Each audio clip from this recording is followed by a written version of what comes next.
Warum hat das bei uns nicht so funktioniert? Genau so wollte ich auch funktionieren. Hier nach Süden marschiert, man überhaupt nicht nach Osten.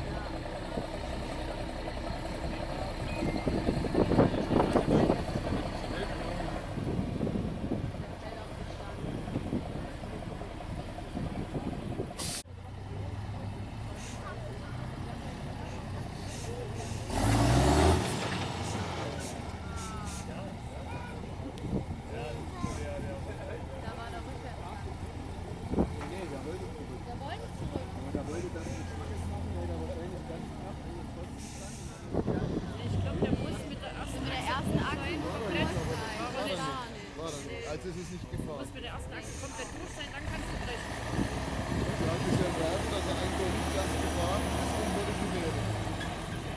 Keiner hat es gesehen. Nee, du musst jetzt zurück und dann du musst jetzt den Fußpunkt nehmen. Also ich weiß, bei der deutschen Bestätigung gibt es so, wenn du das so machst, musst du das als nächstes fahren, sonst ist es weg. Okay. Dann gibt es das wohl nicht mehr quasi. Okay. Also jetzt wieder so ein Ding, das kenne ich auch noch nicht.